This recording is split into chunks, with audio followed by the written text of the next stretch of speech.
governs, and she never governs wisely. The colonies are not to be emancipated. All men are created equal, victory or death.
If the early motives for revolution were mercenary and self-serving, the year 1776 saw those beginnings transform and crystallize into America's beautifully idealistic Declaration of Independence.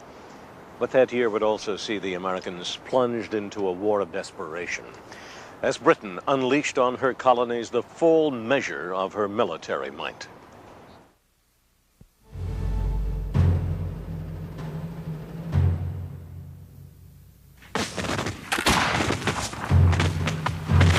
At the same time, American rebels were fighting British regulars at the Battle of Bunker Hill.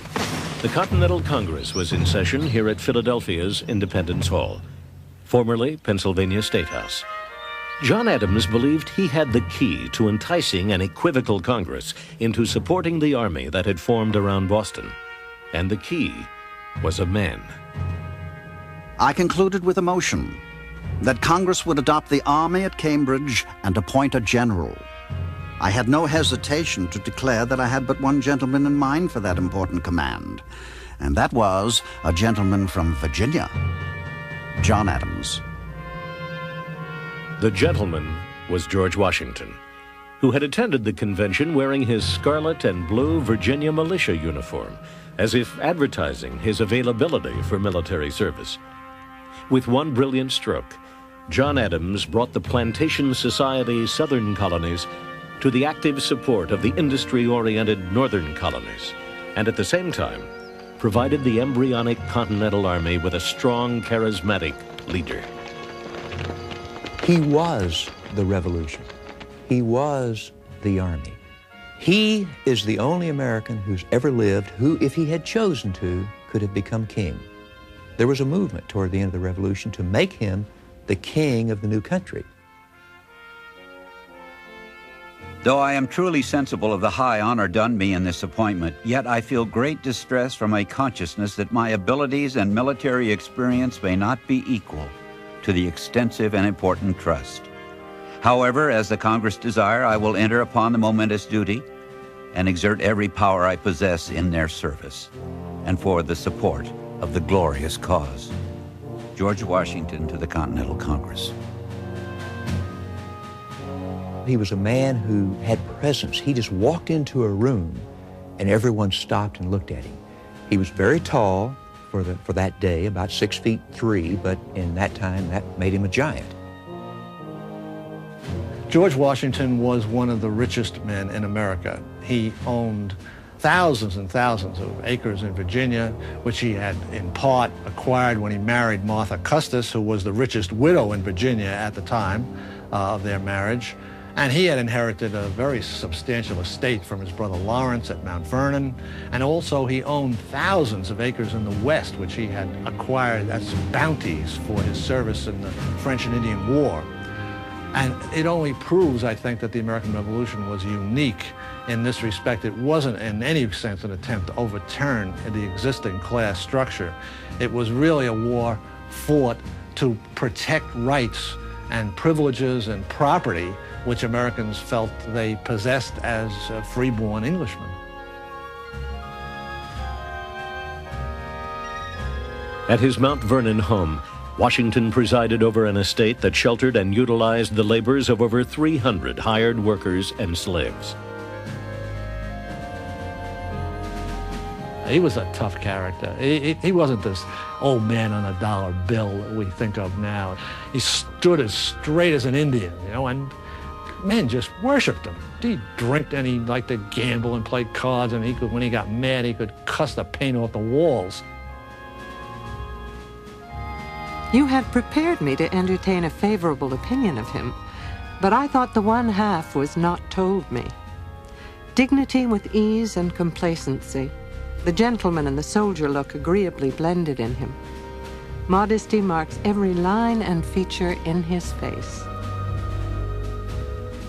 Abigail Adams on meeting George Washington. Everyone said he was extraordinarily graceful, the best horseman of the day. He was powerful. He inherited his father's strength. He didn't speak a lot. He was very self-effacing for two reasons. One, that was just his personality. He was not a pushy person. The other is his teeth were very bad. Even as a young man, they were rotting out. And that always embarrassed him a little, so he kept his mouth shut.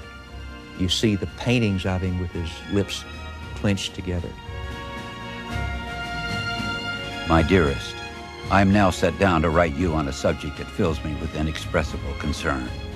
It has been determined in Congress that the whole army raised for the defense of the American cause shall be put under my care, and that it is necessary for me to proceed immediately to Boston to take up command of it.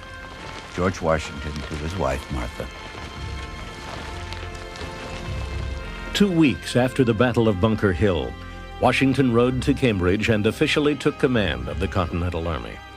He kept the British trapped in Boston and its harbor for months, while he watched his new army, largely composed of independent and undisciplined state militiamen, dwindle by desertions and enlistment expirations.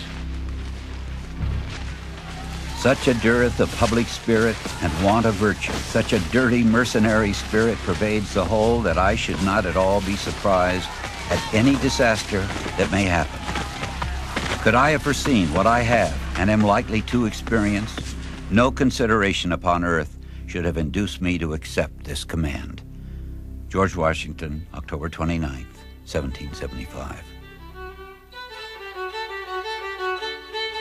Nevertheless, enough old militia re-enlisted, and enough new militia appeared in the next months to hold the shoestring army together.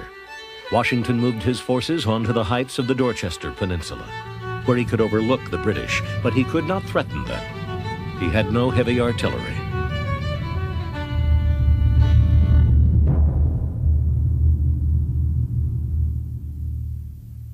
You can't begin to imagine the first 3 years of the war, 1775, 76, 77, without thinking of the two great heroes, the two men who between them kept that war alive, George Washington and Benedict Arnold. Both were great warriors, both were magnificent motivators of soldiers, both had physical courage on the battlefield, both did great things. Benedict Arnold is one of the great enigmas in American history. The reason his treason was so traumatic is because he was such a great hero. In May of 1775, Benedict Arnold, a successful Connecticut merchant whose name is now synonymous with traitor, had a plan that would supply the Patriots with the cannon and munitions they desperately needed.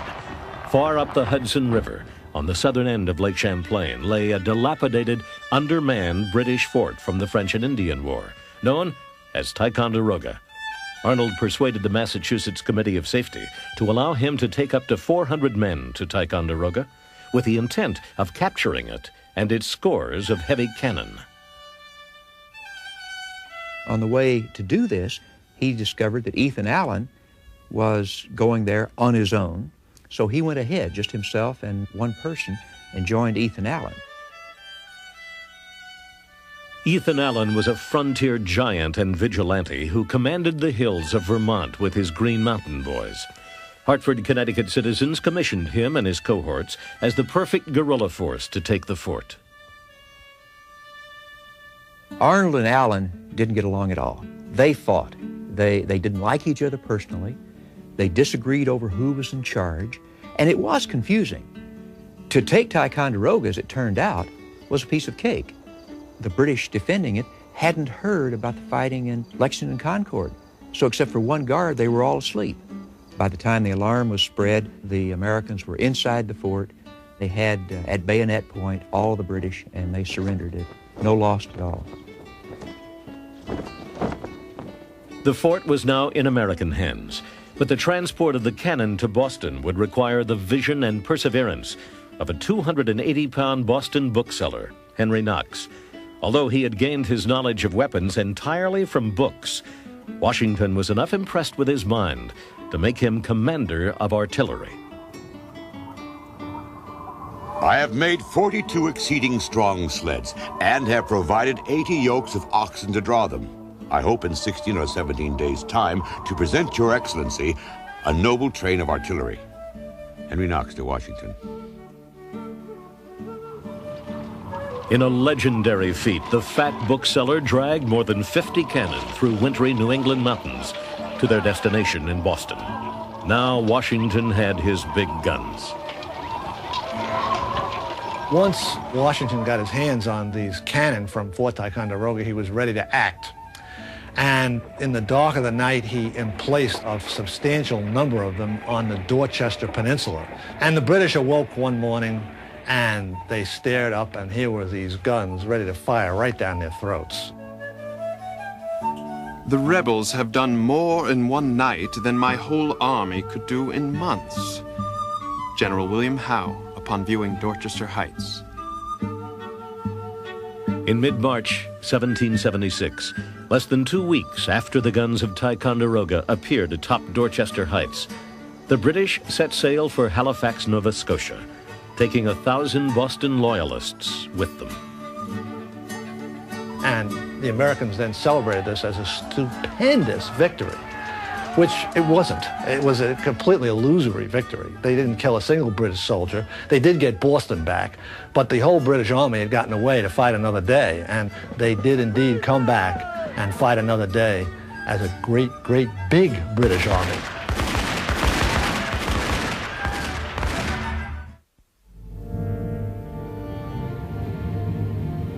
Because 13 colonies became independent, there's a sort of sense of inevitability, as though the modern United States was an actual unit.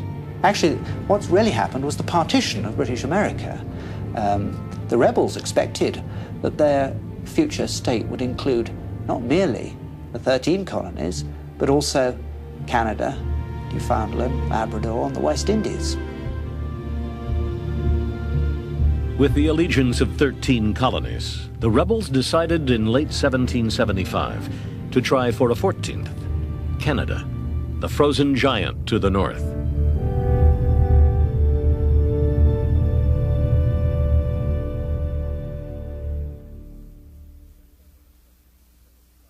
In September of 1775, General George Washington commissioned one of the heroes of Ticonderoga, Benedict Arnold, to travel to Canada through Maine with 1,100 troops and take the fortress city of Quebec.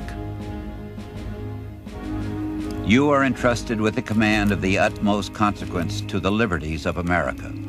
Upon your conduct and courage, and that of the officers and soldiers detached on this expedition, not only the success of the present enterprise and your own honor, but the safety and welfare of the whole continent may depend.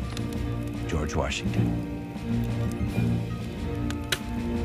Arnold would be part of a two-pronged attack. General Philip Schuyler and General Richard Montgomery would lead a force of 1,200 men from Fort Ticonderoga to Montreal, then push down the St. Lawrence to meet Arnold at Quebec. Though Montgomery's approach would prove to be difficult and dangerous, Arnold's march through the Maine wilderness would be epic.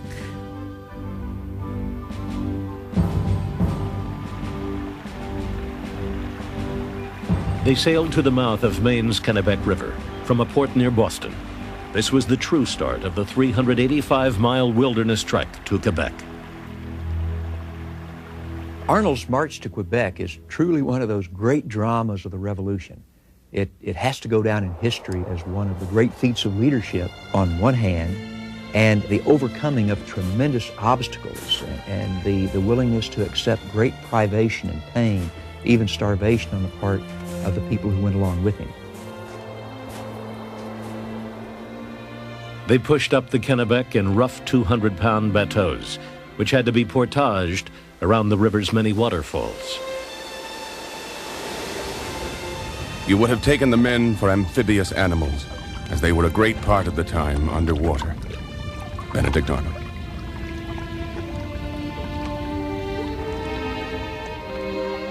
Breaking trail for Arnold was Daniel Morgan, portrayed here as an old man. At the time of the trek, he was in fact a 39-year-old, tough, wily frontier giant who had lost all the teeth on one side of his mouth when an Indian bullet passed through his neck 17 years earlier. Morgan commanded 3 companies of riflemen for Arnold's expedition.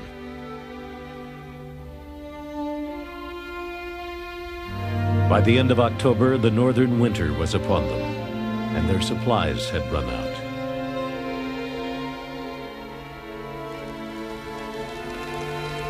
The voracious disposition many of us had now arrived at rendered almost anything admissible.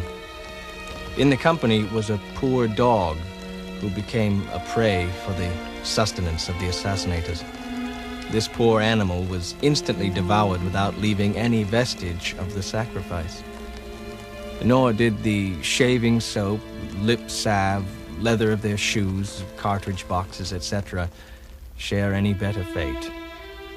Dr. Isaac Center.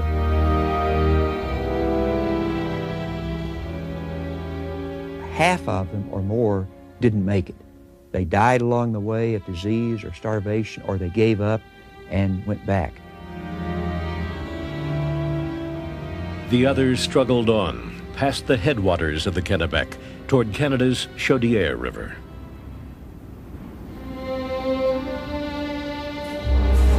They wade through the mire to the foot of the next steep and gaze up at its summit, contemplating what they must suffer before they reach it. They attempted catching at every twig and shrub they can lay hold of. Their feet fly from them. They fall down to rise no more. Private George Morrison. But for Arnold's own personal leadership and his own endurance, they may not have made it. As this entire group was about to freeze to death, to die of exposure, he and a few hand-picked men raced on ahead, got into the French settlements on the Canadian side, got food, and returned it to the men. I have been deceived by every account of our route, which is longer and has been attended by 1,000 difficulties I never apprehended. But if crowned with success, I shall think it but trifling. Benedict Arnold. Revitalized by the food, Arnold and his men marched on to the imposing cliffs of Point Levy, across the St. Lawrence River from the city of Quebec.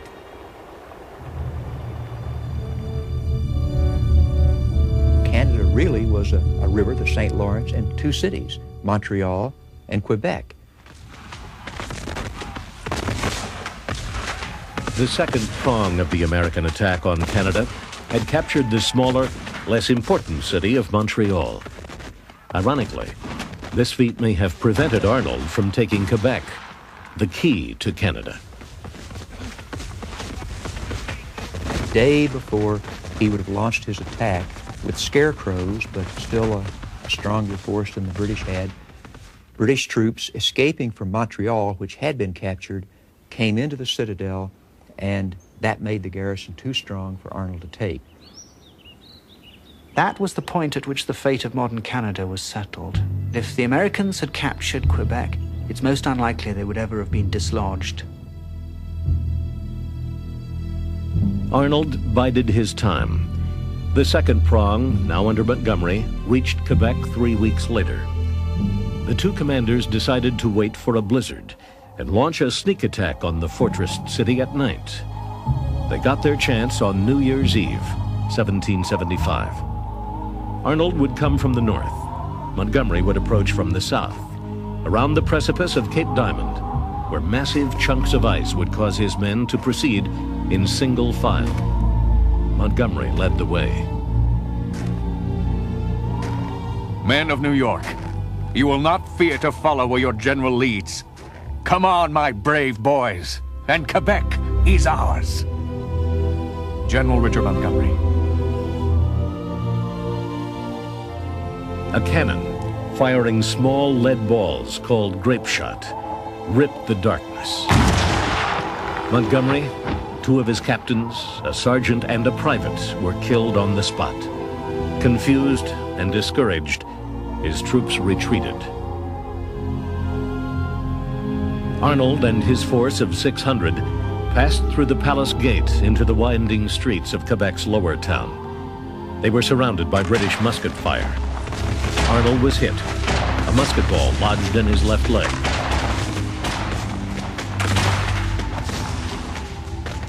The loss of blood rendered me very weak. As soon as the main body came up, I returned to the hospital. Near a mile, on foot, being obliged to draw one leg after me, and a great part of the way under the constant fire of the enemy. Benedict Arnold.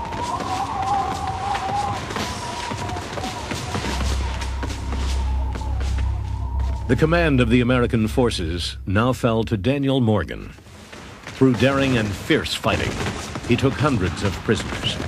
But after 3 hours of fighting, Morgan was still unaware of Montgomery's death. Finally, without Montgomery's troops, Morgan was forced to surrender. The battle for Quebec was over.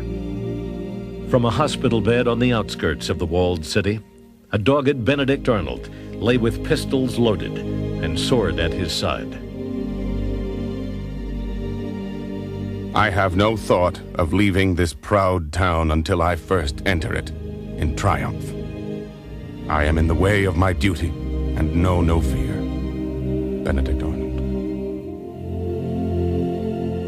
We came that close, the Americans came that close to making Canada the 14th colony. And if they had, it would have been Arnold's doing.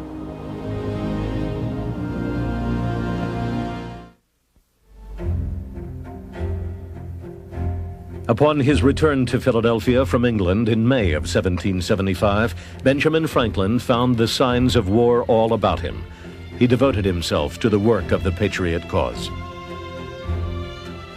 Benjamin Franklin was a very unlikely revolutionary. He was 70 years of age in 1776, an unusual age for a revolutionary. One doesn't usually think of men that old risking everything.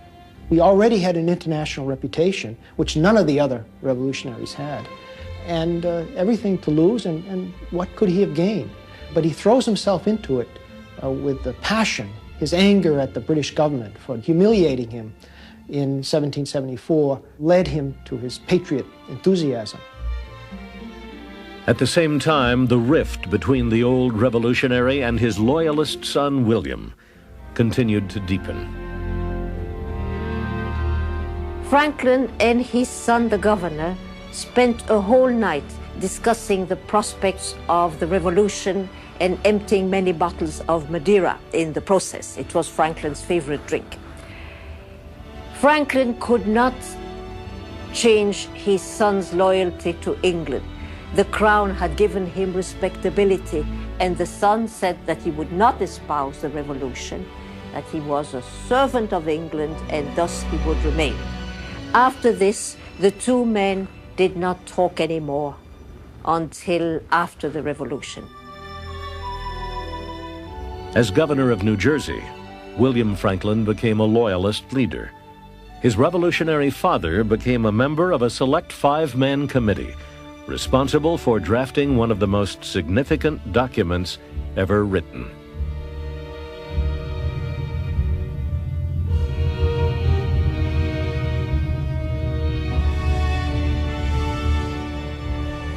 The Declaration of Independence is, without doubt, the most important document in the Revolution and perhaps in American history, because it sets forth the ideals under which the United States lives. It's the one thing that holds us together, the belief in that all men are created equal. Now, of course, all persons are created equal, and that all of us have certain inalienable rights. Those ideals, those aspirations, are the adhesive that hold us as a diverse people.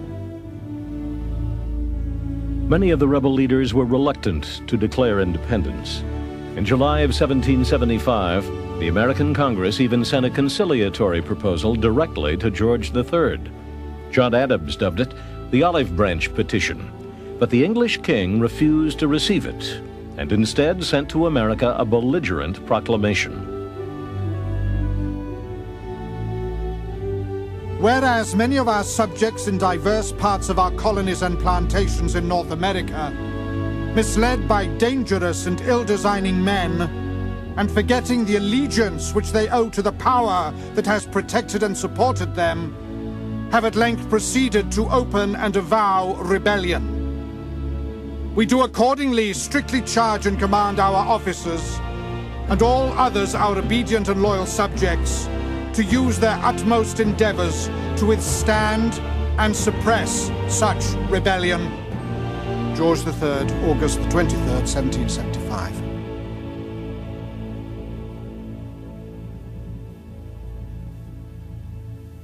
The king was convinced, as most of his subjects were, that it was essential to retain control of the American colonies.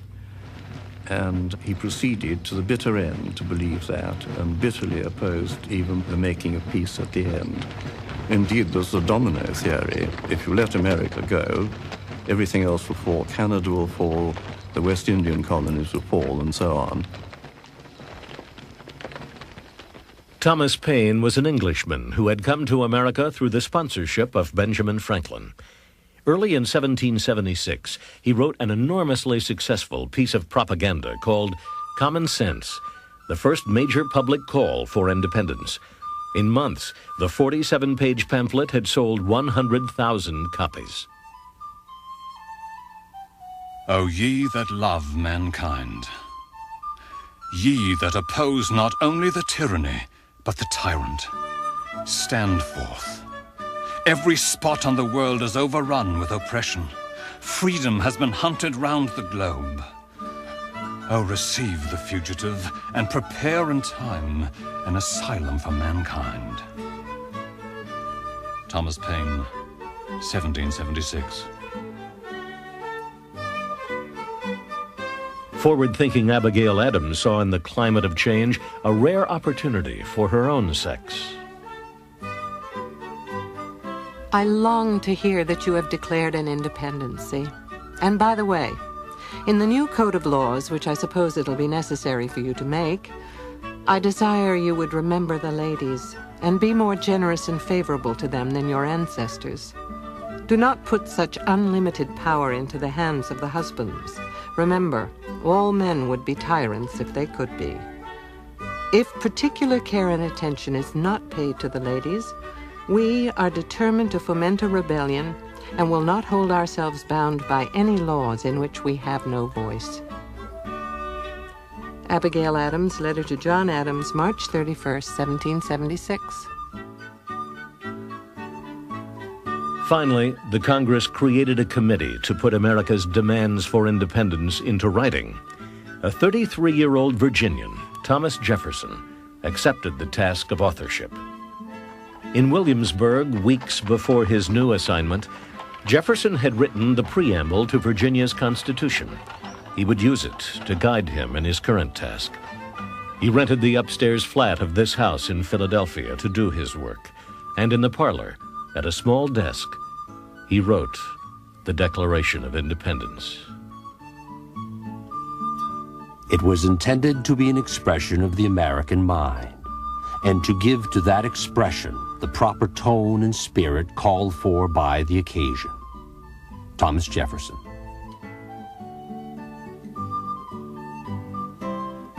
Jefferson believed Franklin should have written the Declaration, but the world-wise old diplomat shied away from such things.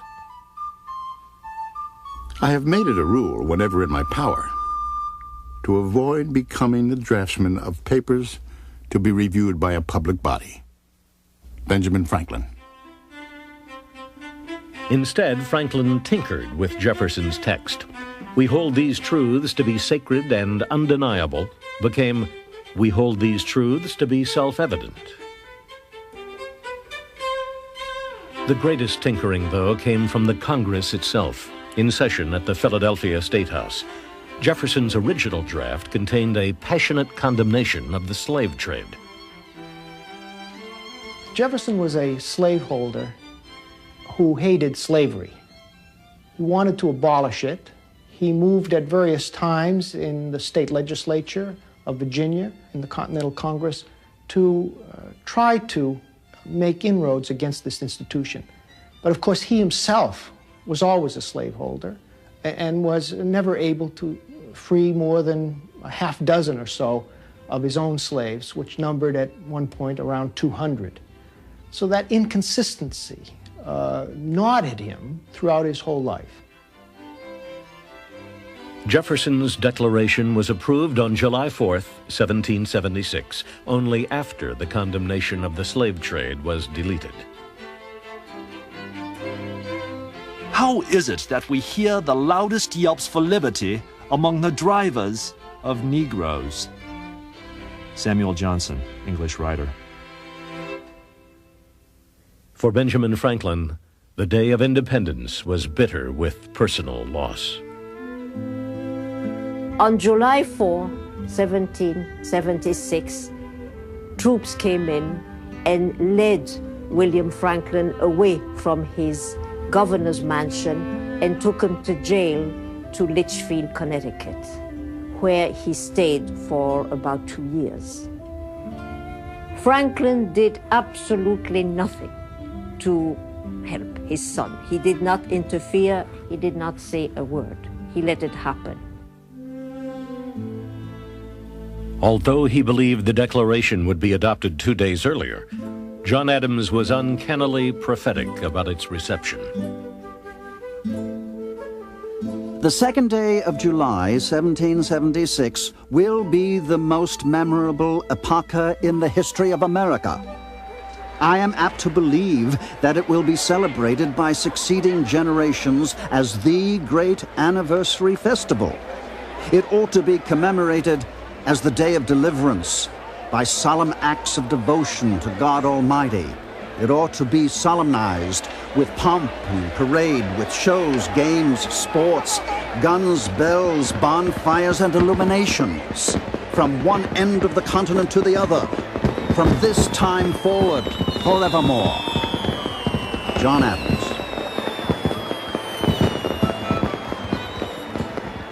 Even if the Congress didn't seem to remember the ladies, Abigail Adams was swept up in the euphoria of a new beginning. The bells rang, the cannon were discharged, and every face appeared joyful. After dinner, the king's arms were taken down from the State House, and every vestige of him from every place, and burned. Thus ends royal authority in this state, and all the people shall say, Amen. Abigail Adams, on a reading of the Declaration at the State House in Boston. On July 9th, Washington had the Declaration read to his troops. He and his men now had an actual League of States to defend. Also on July 9th, in New York, the Sons of Liberty toppled the lead statue of George III. They melted it down and cast 42,000 Patriot bullets. I am well aware of the toil and blood and treasure that it will cost us to maintain this declaration and support and defend these states. Yet through all the gloom, I can see the rays of ravishing light and glory.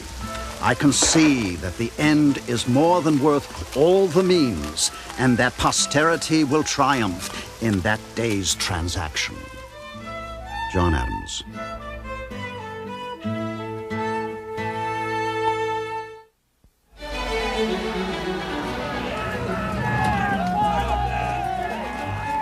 After Washington and his cobbled-together army chased the British from Boston out of the 13 colonies to Halifax, Nova Scotia, Congress was elated. The self-appointed legislators saw the British as easily defeated foes. They were wrong.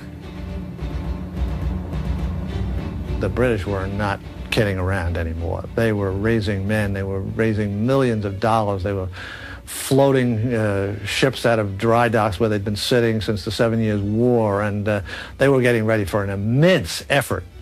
And they did indeed put together the largest British army they had ever sent overseas in the history of the country. William Howe's 9,000 men from Halifax would meet with his brother, Admiral Richard Howe's 23,000 troops from England, in the harbor of one of the largest cities in America, New York.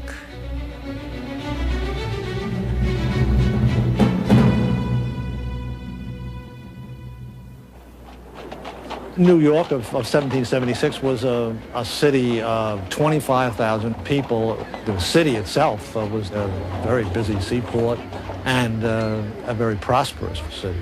It was almost all on the lower end of Manhattan Island. New York was really the key to the continent. It had this magnificent harbor that was ice-free almost the whole winter. Anybody who had New York was in a very good position to win the war, and the British could see that. So could Washington. Anticipating Howe's move, Washington marched the Boston Army to New York to join forces already there. By mid-year, he stood ready to meet any British advance with 23,000 men, almost two-thirds of them untrained state militia. The battles around New York really were a series of disasters for the Americans. It was just one defeat after another, retreat after another. And of course the militia proved to be totally undependable, and not only they wouldn't fight, but they went home in droves by the thousands. These guys just didn't feel the slightest need to stay. Nobody was going to shoot them or court-martial them or anything. They just picked up their guns and went home.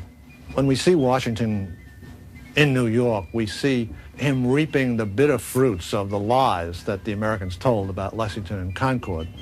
The idea that the simple farmers could leap from their fields and defeat these British regulars had more or less blocked Washington's proposal to the Continental Congress that he raise an army of 40,000 men for the duration of the war. No, no, no, the Continental Congress said to Washington.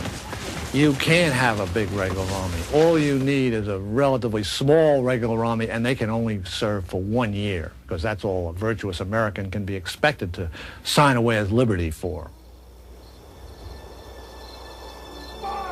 Among those short-term recruits was lanky 15-year-old Joseph Plum Martin from Milford, Connecticut. But his 6-month enlistment would turn into 6 years, and he would see action in many of the major battles of the war. I have here an 1830 first printing of Joseph Plum Martin's book, which he called A Narrative of Some of the Adventures, Dangers, and Sufferings of a Revolutionary Soldier, written by himself.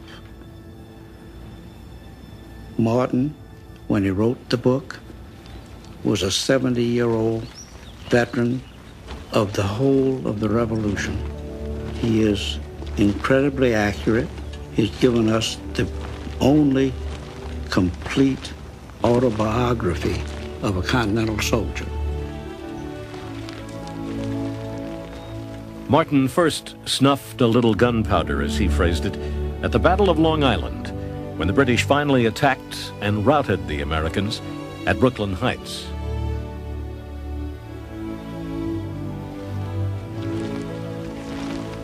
We soon landed at Brooklyn, upon the island. We now began to meet the wounded men, some with broken arms, some with broken legs, some with broken heads. Joseph Plum Martin.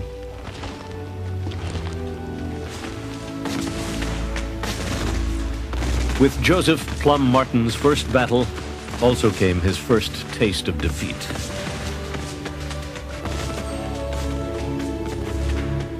Multitudes were drowned and suffocated in morasses, a proper punishment for all rebels.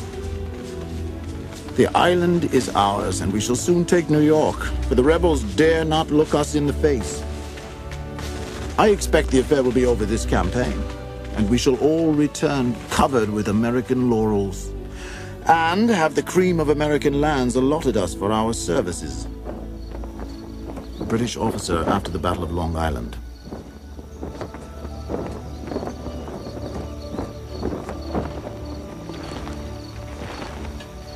Unwisely, Washington had divided his army between Long Island and the island of Manhattan.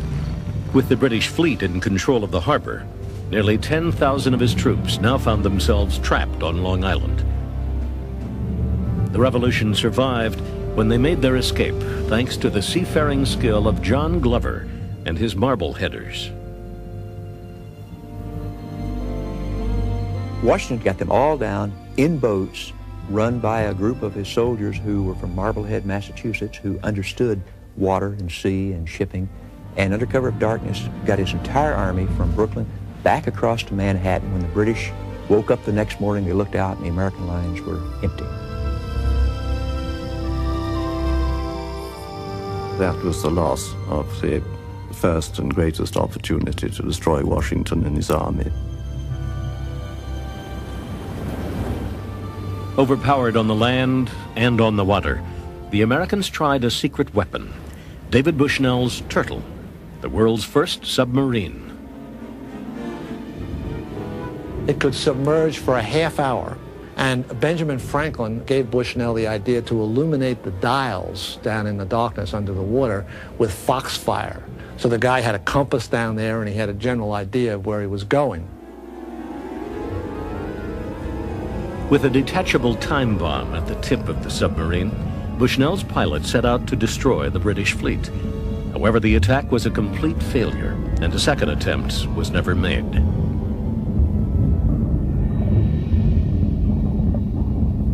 For 2 weeks, Howe refused to move on the Americans on Manhattan Island. Instead, he conducted peace talks at this home on Staten Island with Continental Congress representatives Benjamin Franklin and John Adams. During the peace conference, Franklin and John Adams shared a room.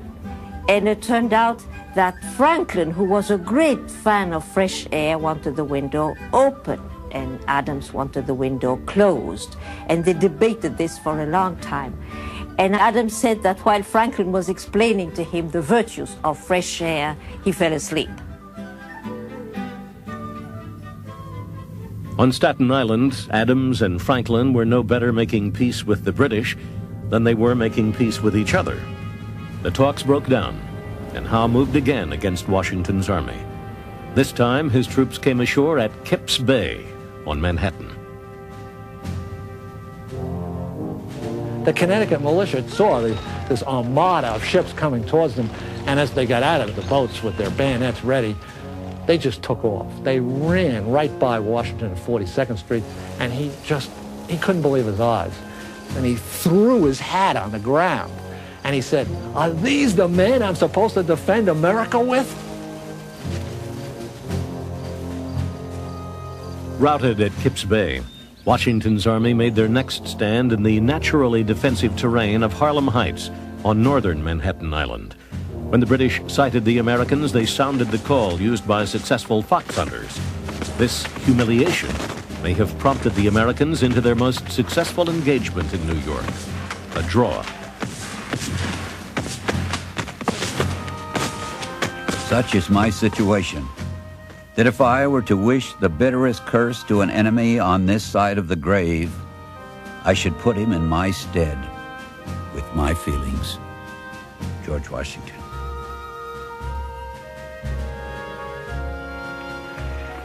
Howe finally chased Washington north out of New York City and up to the village of White Plains.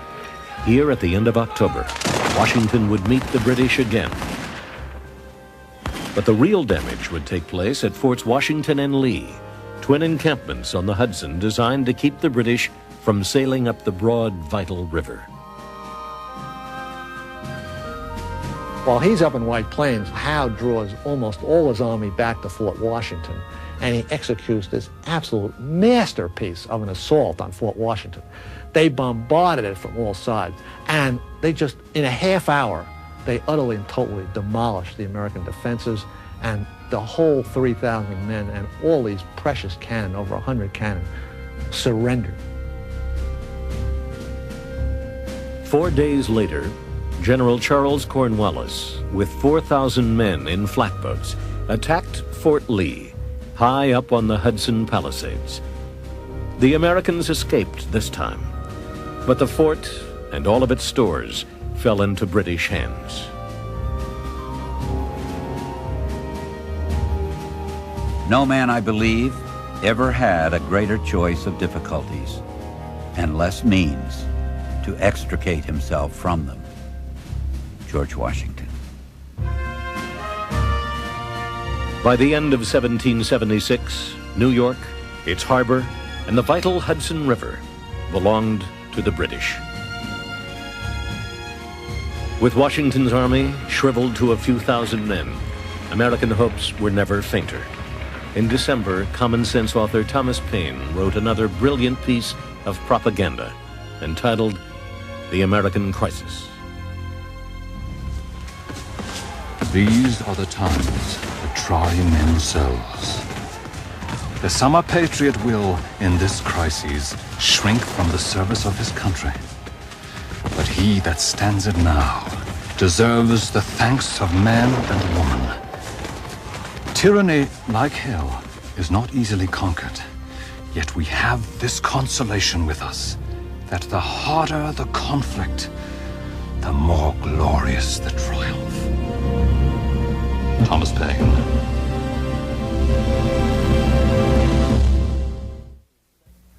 War in the 18th century has an almost leisurely feel by today's standards. The fighting stopped entirely for winters in cold climates. So on December 14th, General William Howe called for an end to his 1776 campaign and prepared for an enjoyable winter in captured New York City, just 100 miles from the rebel capital here in Philadelphia. In striking contrast, a desperate George Washington took his threadbare army into the rugged New Jersey and Pennsylvania countryside to wait and to survive.